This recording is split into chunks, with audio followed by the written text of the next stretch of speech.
welcome back to ShefF1. It is another podcast and this is the review of the Monaco Grand Prix.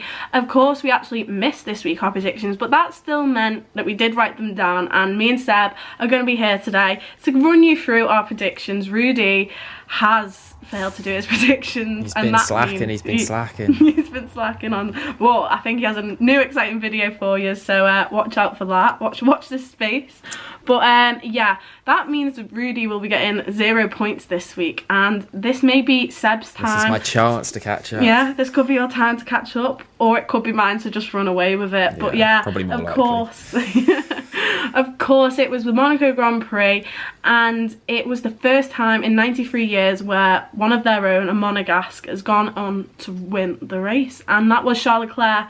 After having a Monaco curse and, you know, having to DNF'd in so many of the races he started, didn't even start some of them, and then it was a 4th, a 6th last year, and now, due to all his hard work he put in on Saturday, he went on to win that race, spoiler alert. But yeah, it weren't the most exciting Monaco we've had previously. We've had a lot of overtakes and it really weren't. Due to a red flag, everyone was able to go and change their tyres from the first lap and allow them to just keep going until the end.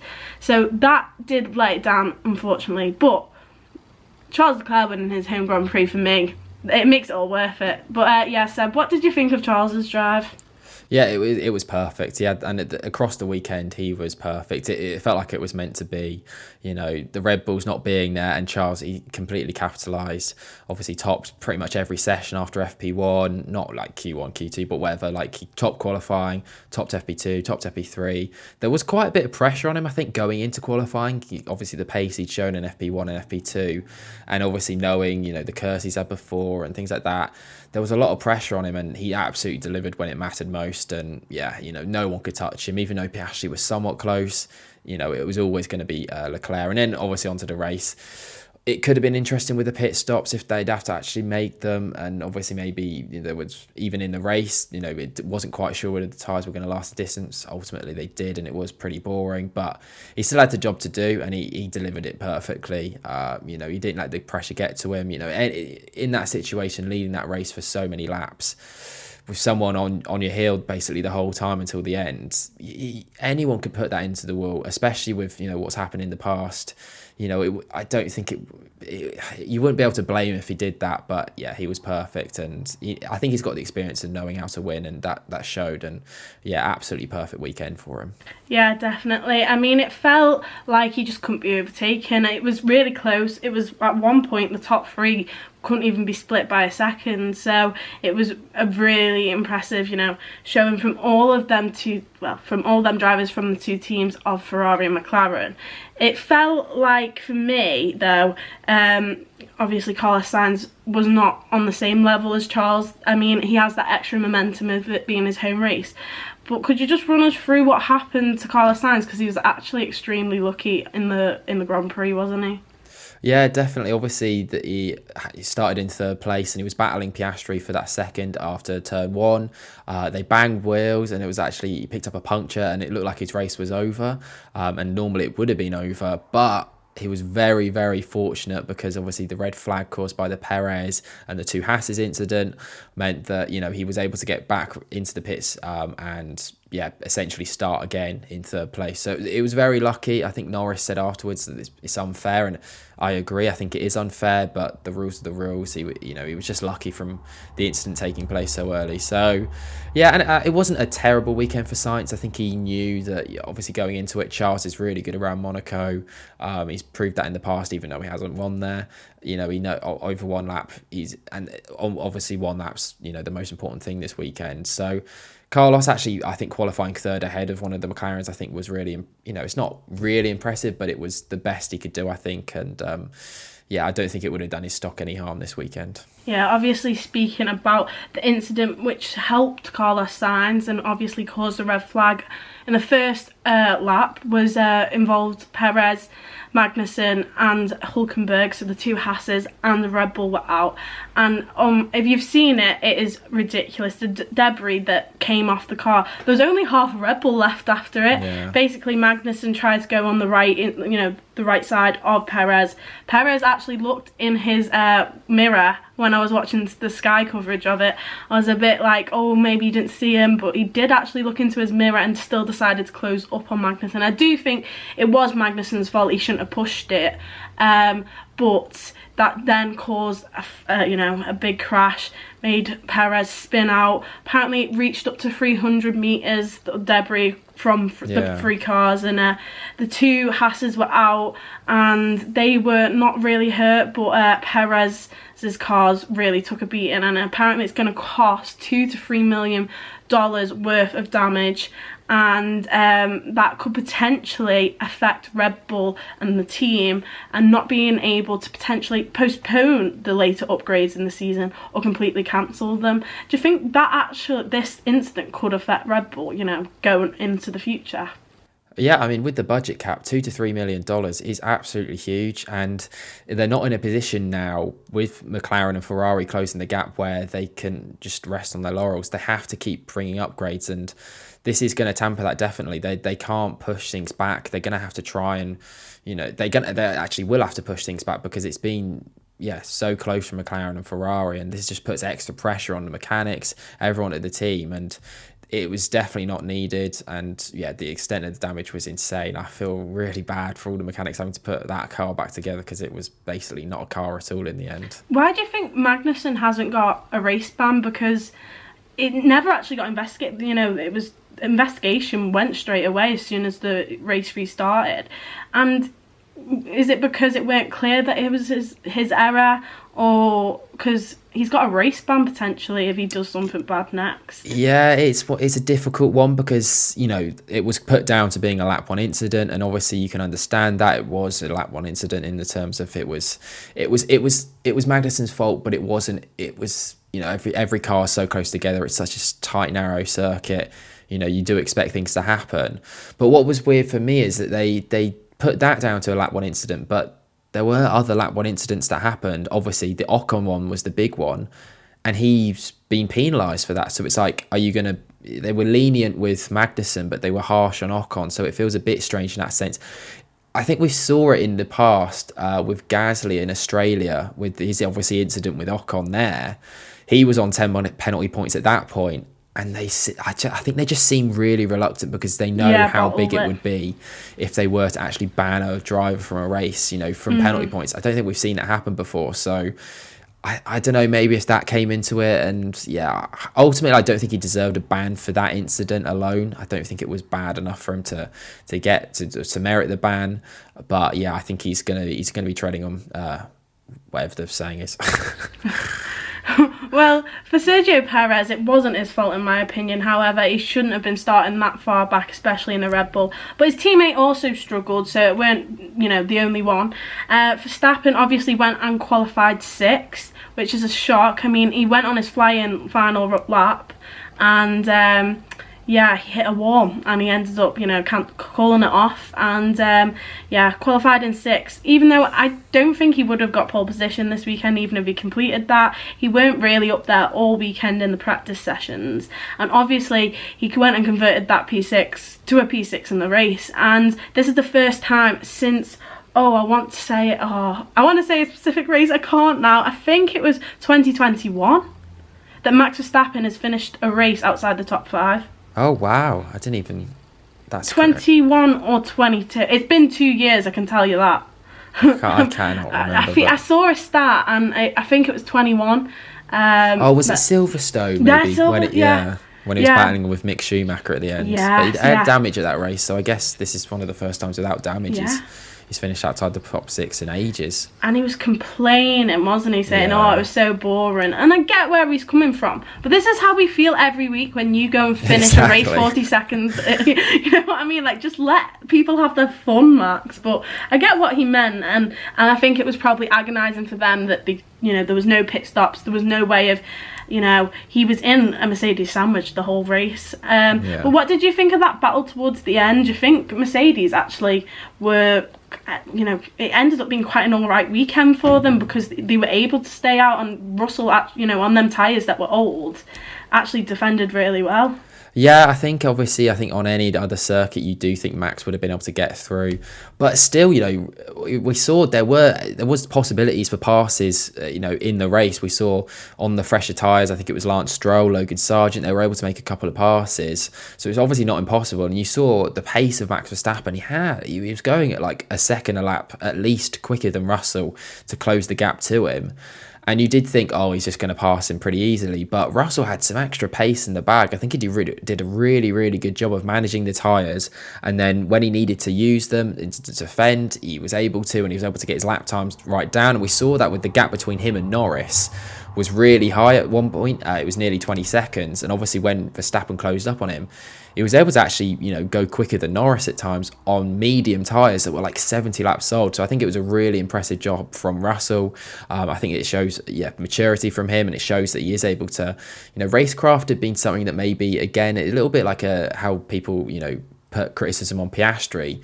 They do sort of that with Russell as well. When you compare his, in qualifying compared to Hamilton, he's been, arguably better than him, but when it comes to the races and the racecraft, he's not quite on the same level. But this weekend I think he showed that the racecraft, he's got it. And obviously it's Monaco, so can't read too much into it. It's obviously a lot easier to defend, but still up against Max Verstappen, I think he did a really good job.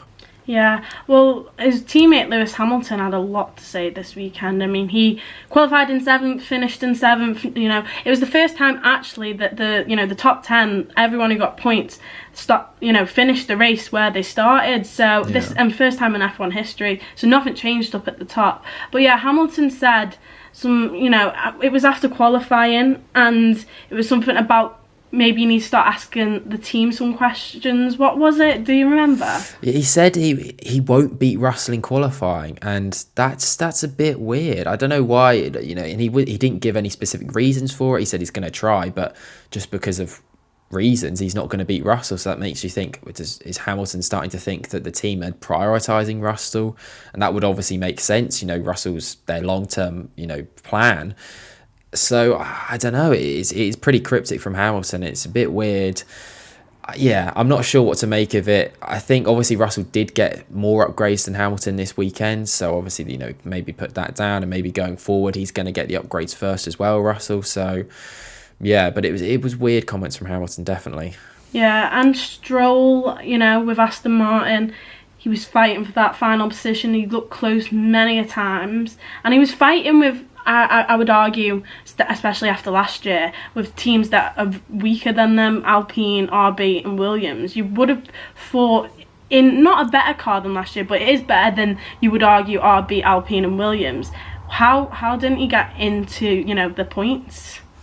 Yeah, so he obviously started, didn't have the best qualifying. Him and Alonso both had a really poor qualifying, but Stroll actually made it 4 all in qualifying, which I think is pretty embarrassing for Alonso. But either way, Stroll obviously I think it was 13th, and he was able to make up a position on Ricciardo at the start. And him and Alonso both ahead of Ricciardo, and then Stroll obviously is the lead car. Alonso was making a big gap for him. He was backing up the pack behind him, so Stroll was able to pit and come out in the same position. And obviously he was going to then use those fresher tyres up against Pierre Gasly on the mediums, and he was going to try and close him down on fresh hards and make the pass. But 4 laps in, I think it was, to that stint on the hard tyres, he clips the wheel and basically destroys all the hard work from Alonso, all the hard work from Stroll as well, to keep that gap to Gasly down. It was a race ruined from his own error, and it was really poor from him. I think obviously he was pushing. You have to push, but it's really poor to put it into the wall and just ruin basically a team's whole game plan. I know it was only for a single point, but it's still every point counts. Yeah. But obviously, I was happy for Charles this weekend, but I'm sure you were happy for Pierre Gasly after getting his first point of the season. But you didn't go over it briefly. Obviously, that contact between Ocon and him. What was Ocon doing? Because I don't understand what he was thinking, and also the fact that, he went up into the air, ruined his own race, could have ruined his teammates' race. In a race where Gasly obviously qualified in the top 10, was able to go for these points, almost took his teammate out and ruined any chance of them getting points. Luckily for Gasly, he could carry on, but Ocon obviously DNF'd. And then the French media, Alpine management have just been really slagging off Ocon, and have, there's a lot of stuff going around that he might even miss Montreal, and that is, to me, he's got a 5 grid place penalty there because of what he did. But do you think it's fair if Ocon ends up, getting, out for a race? No, I think that what he did was poor, and I think that he went for a gap. There was the gap there. Yeah, I think you do have to say there was a gap there, and he went for it. And obviously, the age-old saying from Senna, if a gap's there and you don't go for it, you're not a racing driver anymore. I think that was Senna that said that anyway. But yeah, so you can see why he's done it, but at the same time, it was from too far back, and clearly the whole instruction from the team, and that's why they're so angry, is that don't fight with your teammate around Monaco, especially at the time with Sainz. It looked like he was going to be out. They were both in the points at that point, so it was really silly from him, but it wasn't. It's just a mistake. I know there's all that reputation that he's a bad teammate, but I think him and Gasly have been working quite well. There haven't been a lot of incidents between the pair. I think that we all expected there were going to be more. I think Australia is probably the only big one we can think of. There have been a couple of other incidents, but realistically, they've worked pretty well together. And it's poor from Ocon, but it doesn't deserve a race ban. So, and that makes you think, if they're, he's been the better driver at Alpine this season, and you think if that's how they're going to treat the better drivers so far this season, there's clearly something else going on behind the scenes. I think there's obviously been speculation that he's been talking to the likes of Audi, maybe Mercedes, about, getting a different seat. So maybe they're already thinking that he's not part of their long-term plans, and that might be why coming into it. So I think there must be more going on, because we said before we started recording, that if it had been Pierre that had done that mistake, I don't think the outrage would have been this much, even though he's arguably, it was at fault in Australia, arguably the only other time they've really come together. So I think there's definitely something else going on behind the scenes. Yeah, I feel like as well, team orders really do come into play, especially around Monaco, a place where it's not easy to overtake. And I think Ferrari have done really well with that this season. Is something where, if the driver, outperforms their teammate on the Saturday, then they get priority. And obviously Gasly got into Q3, and obviously I'm sure they had talks where, Gasly stays in front. You shouldn't take risks like that, especially on the first lap. And for me, after Carlos, qualified P3, he came out and went, the main priority is for Charles to win. And obviously, Alpine aren't going for wins, but, points are going to be precious to them. That's only their second point of the season, and it's really close in the midfield at the minute. So, I feel like just team orders, there was none of that there, and I'm sure that's why he could be getting punished. But if he obviously doesn't race in Canada, and let's say Jack Doohan comes in, does Jack Doohan get the penalty, or does Ocon get it the next race? I think it carries over for Ocon. Obviously, someone who's got a penalty still, I think, obviously Jenson Button, I think he's still got a grid place penalty for the next race he competes in. So it'd be something similar to that. It would be interesting if Doohan performs well. Does he then just keep the seat? Yeah, that'd be crazy. I don't know what happens there. Gets in the points on his first race in Alpine this season. It would be. It would still be an absolutely mental decision, though. Ocon, they're desperate for any sort of points at the moment. Like, Doohan's a talented driver, but Esteban Ocon, he's clearly a better chance of getting points. So it would be, I think, a ridiculous decision. Yeah, definitely. But one thing I did think was Ocon going for that move. Do you think he does that to if that's any other driver on the grid? Do you think he actually goes for that move? No, I don't think so. But then I also do, in my mind, think of Ocon as quite a feisty driver. I mean, I've always thought that since that incident with Max back in, was it Brazil? So I've always thought of him quite intense. And obviously when he was teammates with Alonso, there was always stuff going on there. But I think he probably thought even prouder of himself to go and take that space was because it was against his teammate. He was happy to do that because I guess he looks better than his teammate, but we'll never know, I'm sure. But a man who went and got his first points as well as Pierre was Alex Albon, which was really impressive. I mean, it was obviously a race where you had the Hasses out, and the Hasses have been getting the points this season, as well as another Red Bull. So there was some more space for points, and Alex Albon took that in his stride and didn't just finish P10, he finished P9. So do you think Williams' upgrades are starting to work, or do you think that was all just on the driver and, you know, obviously not too much strategy came into play with Monaco? I think it being Monaco, I don't think there's a lot you can read into it. I think that it's a track that's so unique compared to every other track on every track on the calendar, that I wouldn't say that this is like something that you can really read into in terms of going forward. I do think when we go to Canada, I do think Williams are going to be on the back foot once again, and I think that makes it even more impressive from Albon that this was one of their only opportunities, it feels like, to actually get points, and he capitalised. I think it shows that, you know, we've been quite critical about him this season on the podcast. You know, he hasn't been the same driver as last year, but maybe what we can read into it is it has just been the machinery that's been the limiting factor. You know, this was a performance that if we'd seen this last year, it would have been, same old Alex Albon. So I do think, maybe it's a good sign for him, and maybe keeps his stock up there, because it feels like it has fallen down. It feels like at the start of the season, he was linked to the Red Bull seat, he was linked to Mercedes seat, and that's died down. And it feels maybe this has shown that it's from no fault of his own, I think. No, definitely. I agree with that. I mean, my whole point with Albon this season, and, you know, the harshness of Logan Sargent and the pressure on him, is they've got the exact same points, and I can't say that now because Albon's got to. But, you know, for Williams, I think maybe it's a bit of positivity looking up, and obviously Logan Sargent, he started P15th and finished P15th. But let's move on to our predictions. Let's look at them, because I could speak about Sauber, but nothing happened with Sauber. So we're just going to move on to our predictions, and we'll actually announce what we picked to you this week, because we didn't actually do our predictions on video. So, of course, pole position, who was your man going to be at the top of the grid? So I went for Lando Norris, which was really just I think I went with the McLaren hype train, obviously, from Miami, and I was thinking, you know, they're really good, and Imola, they were up there as well, and I was just thinking, you know, Norris is going to be on it. And they were obviously, you know, they had a good weekend, but, you know, obviously if I was going to go for any of the McLarens, it should have been Piastri. He was a lot closer. Obviously, he was saying that, you know, if he'd put all his best sectors together, he could have got pole. But, you know, I mean, that's you know, anyone can say that. Maybes. Yeah, exactly. But I don't know. I just didn't believe in the Ferrari. I didn't believe in the Red Bull. And ultimately, I think it was a bit silly to go for Norris. But yeah.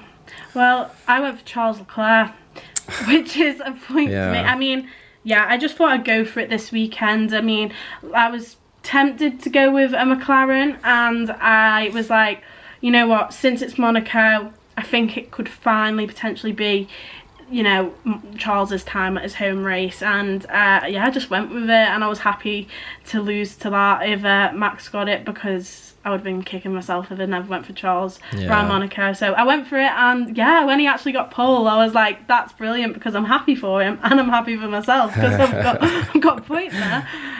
But just because, you know, went for Lando Norris as your pole position doesn't mean he was star of quali. So who did you go for your star of quali, Seb? Well, I thought him being on pole position was going to be enough for him to be my star of quali. So I also went for bloody Lando Norris again. And you know, he had obviously a decent qualifying, coming in fourth.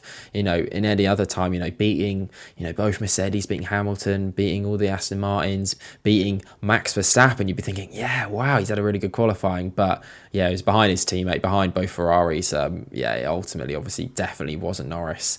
I think you actually did go for, probably, in my opinion, the actual star qualifying. Yeah, I would argue, because I wanted to go with McLaren, and I think after, you know, Imola, Oscar Piastri went and, you know, got P2 and obviously had that penalty, and I thought his pace so far in this new McLaren, since he's had the upgrades, been crazy. So I thought, you know what, I'll go with him again, hopefully he doesn't impede anyone this time, and he didn't, and he went and got P2, and he was just up there the whole weekend. Obviously Oscar Piastri Leclerc, as they're calling him now, Charles Leclerc's son. But I hate all that stuff. So cringy. What are they doing? I can't believe the actual F1 account posted Oscar Piastri Leclerc, but I found it funny. Two of my favourite drivers. What's happened to my sport? What is going on? You sound like one of the F1 dads. But I went with Oscar Piastri, and I would like to say that I think he actually was the star of quali as well, out of everyone. But yeah, of course, that doesn't mean we don't have a flop of quali. And who did you go for, Seb? I went for Charles Leclerc. And I just, obviously in the past, he's actually been really good in qualifying in Monaco. And I just thought, he's going to have some sort of mistake. He's going to have something that will, he's going to have something to ruin his weekend, basically. And I thought, qualifying, that'll be the thing. He'll have an incident or something like that in qualifying. No, he had an absolutely perfect qualifying, and I think we should move on from that one. I agree. I feel like every time you go against Charles Leclerc in a negative way, it never works out for you. So I think I think he watches our videos. I think, and he wants to prove me wrong. So. Well, if you're watching Charles, I had your back this weekend. But just don't go for Charles Leclerc. Don't call on his downfall. But I went for Lewis Hamilton, which I wouldn't say it was a flop considering, the results of Mercedes so far. I think it was just a regular weekend, but I think the fact in practice how well they were doing, I genuinely thought they were potentially going to be in contention for pole. And as it went on, qualifying, you slowly start to realise that no, it's the McLarens and Ferraris this weekend. They've done that quite a lot this year, it feels like. In practice, you've been looking at it and it's like, oh yeah, their upgrades are actually really working here. And then it's just like, no, they're still P7 sort of that area. I think he was not obviously beaten by his teammate, but still, obviously he didn't have the full upgrades or whatever. So I guess you can't really put too much down. So it wasn't terrible. Isn't it going to be... Obviously. Sorry. No, Isn't it going to be 3 races time until they have the full package of the upgrade package? It depends when Silverstone is, and I don't know how many races that is. Well, I do think there's an improvement though from them to be able to compete with Max the way Russell did, and they were fast in practice sessions and they were fast in qualifying. It's just I think the Ferrari and McLaren's upgrades have just gone up so much. That is a question I wanted to ask. What do you think is going to happen the rest of the season? Because obviously, Charles is only 31 points off Max. It was a much bigger gap last year, and that was between his own teammate. And of course, the McLarens Lando's not that far off Charles. So, do you think this is going to be a trend for the rest of the season? And especially with this, the budget cap now and not being able to bring upgrades, could we actually see a fight for the championship, at least the constructors? I think definitely constructors. I think with Perez obviously having his European sort of form, I think definitely there's, it's such a slim margin now. I do think that, actually I don't think Red Bull are now the favourites to win that. But I still think Max Verstappen, I just can't see past him when it comes to like a regular weekend, a regular sort of track. Obviously Imola's, sort of close to being a regular sort of track. Obviously it's a little bit different. But I do think that just generally, I do think the Red Bull still is the car that everyone has to catch. I do think that just suited to most circuits, I still think it is the strongest, and I think that obviously in the hands of Max Verstappen, I still think it'll be somewhat comfortable. Obviously nowhere near as comfortable as the last couple of years, but I do think that Max will have it in the end, and I think it will be reasonably comfortable. I think it could be. I think there's a lot of promise, especially also going into 2025 as well. Yeah, no, I want to be delusional and I want to disagree, but I do agree. But Max Verstappen has not won. The races he's not won this season have been in cities that are name begins with M. So of course Melbourne, Montreal, Melbourne, Miami, Monaco, or Monte Carlo, whatever you want to call it. Yeah. Both ends. And then of course, we've got Montreal next, so... And that's, I guess that's the only... I can't think of any other M's on the calendar, though, so it's going to be the last time Monza. Anyone else wins. Oh, yeah, true. I couldn't think off the top of my head, but Monza. Maybe 2 more times. Yeah, there we go. That would be quite cool if that happens. Yeah, so. I'll take that, to be honest. 2 more... it's 2 more race winners than we had last year already, so I'll take it. But, of course... He wasn't on the podium this weekend, and who did you predict to be on your podium this weekend? So I went for, obviously, Lando Norris to win the race. I think, obviously, if he had been on pole, I do think he would have been strong enough. He was obviously in that pack for the whole race of, Sainz, Piastri, Leclerc. He was in and around there the whole time. He was able to keep up with them. So I do think that if he had been on pole, he would have won. I went for Max P2. Obviously, I still thought that Max was, going to be individually able to bring out that performance. Third, I went for Piastri. I did think he was going to have a good weekend. Obviously, actually underestimated how good he would be. But yeah, my podium is just, nowhere near, to be honest. But I got one of the people on it that was correct, but just not in the right completely position. the wrong order. So yeah, I mean, the Piastri one's good. I mean, I went for Norris first, which looking back now was a bit stupid because I said Leclerc pole position, and then I went for Star of Quali and Piastri, and if he was going to be Star of Quali, he was going to have to outdo Lando Norris, so the highest he could finish in my mind was third. But obviously started fourth, finished fourth, so he was not first. And then I went for Max second. I always thought he was going to be up there, but I was also wrong. And then Charles Leclerc, I went for third, and this was good. I was happy with that. If Charles Leclerc finished on the podium this weekend, I would have took that. But obviously, he started, he ended first. He started first and he ended first. So, just unlucky to, not have the faith in him, to be honest. I really thought he wasn't going to stay in pole position, but yeah. You did. No one gets any points for that. No one gets any points, Of course. We got the same amount of points as Rudy, and that's quite embarrassing. That's really embarrassing. We had 3 chances at points there and we got 0. But driver of the day, Lewis Hamilton is what I went for. Well, driver of the day, moving on to the race, I went for Lewis Hamilton, and of course that is due to me thinking he was going to be a flop in quali, and I thought he was going to come, overtake him through the race, and he didn't. He stayed exactly in the same position, so couldn't have done any more really, nothing better, nothing worse, so well done Lewis, but I was wrong. But what did you go for, Seb? I also thought that someone who I thought was going to have a bad qualifying was going to have a really good race. We did exactly the same. You went for your flop of qualifying for driver of the day. I went for my flop of qualifying as driver of the day. So I went for Charles Leclerc, and for the wrong reason I predicted it. I do think he was the driver of the day. He actually won the vote. So I can't really claim this as a good prediction, but I'll take the point. I'll take the point. It's looking like it might be one of my only points this weekend. So you can definitely have the point after he won that race. I mean, I can't believe Prince Albert was crying. That's crazy. That was such a good podium, honestly. It was so funny. But you can definitely have that point. But moving on to flop, I don't know why I went for this driver. I think because the Aston Martin's not been the best recently. I was tempted to go Alonso. That would have been a good one. Yeah, it would have, but I ended up going Lance Stroll, and I think that's a good one. I think considering what he did, obviously hitting the wall. Yeah. I think that was good enough because to be the flop of the race. Sorry, I think just because he undid all the hard work, and he could have got a point. He really could have. I think if he'd been up against an Alpine on 75 lap old mediums on fresh hards, I mean, in a quicker car as well, he would have got past him.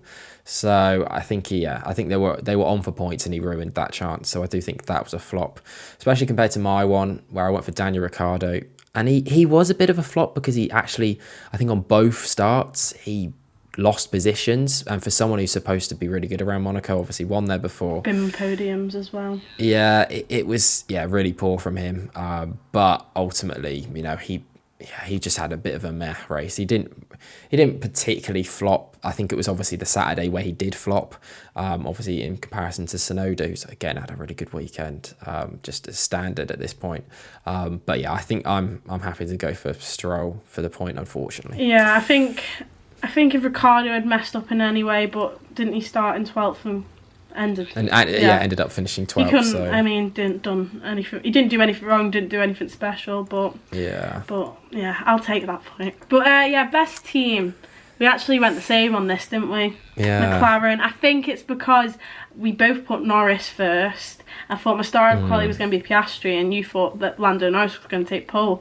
And I just genuinely, I weren't impressed by Ferrari's upgrades in Imola. I just thought they were going to be a lot stronger, especially, when we seen a fight for a win between Max and Lando. Charles weren't really involved in that, especially late on.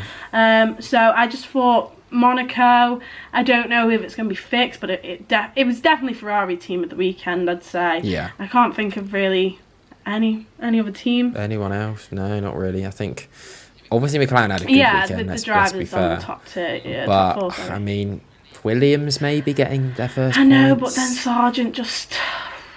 Yeah, because I think you'd also be able to say Alpine, but without the Ocon incident, they'd obviously getting the first Q3 as well, and first point, well, not first points, but more points on the board. They look consistently ahead of the likes of maybe even Haas at this point. So, but yeah, no, I think we should give ourselves a point. Yeah, just so I think we can punish Rudy. And we can punish Rudy. You can get a bit closer. Still not overtake those then. That's 4. But who would you say was your driver of the day? My driver of the day, obviously, Charles. Apart from Charles, I would maybe, I don't know, because I think Yuki Tsunoda's up there for me. I also, I know this is biased, but I'm going to say also Pierre Gasly. I think managing to come home in P10 on the medium tyres, obviously, he starting on the hard tyres, and he had to switch to the mediums if he was going to not only do the one-stop thing. So, I think he was a little bit. He was, he could have dropped off massively on those mediums, but he did well in tyre conservation. So I think, it was between him, Albon, Tsunoda for the driver of the day, other than Leclerc, obviously. Yeah, no, I agree. But of course, we do shot predictions here, and that basically means that you get a point for your shot prediction, and then we rank on how shocking, I guess, it is.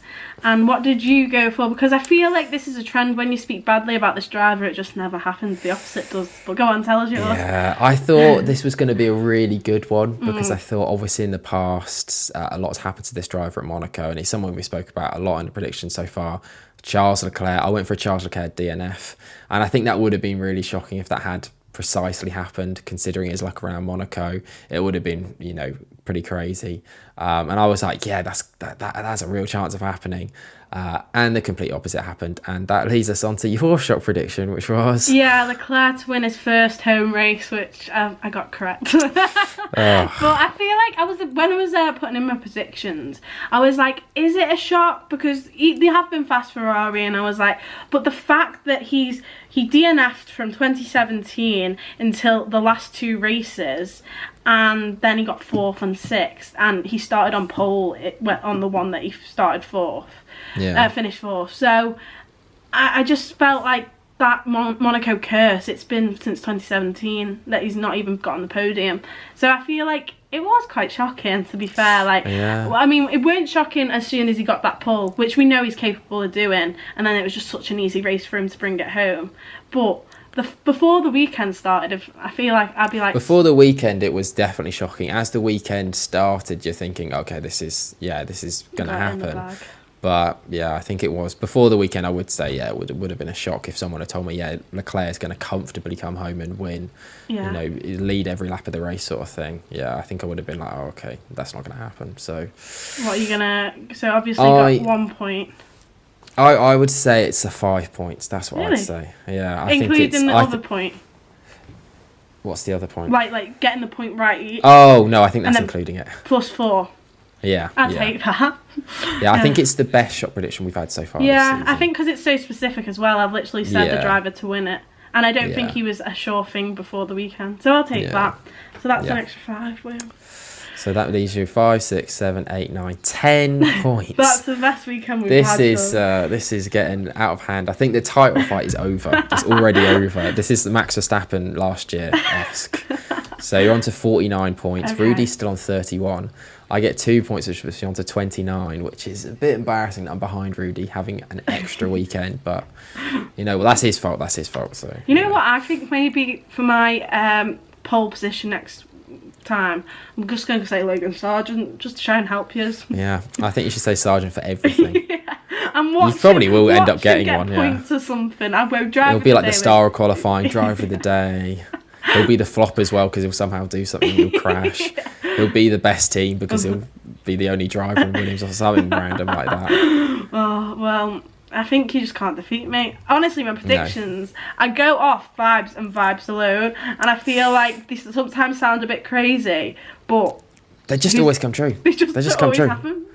Why can't you predict Gasly now? All right, I promise I'll do that next time. I'll go. Okay, perfect. Well, I'll choose something that I'm not going to go pole. Flop of qualifying. It just happened. Well, like Seb just said, Rudy did not get any points this weekend as he didn't predict anything, so that means he's on 31.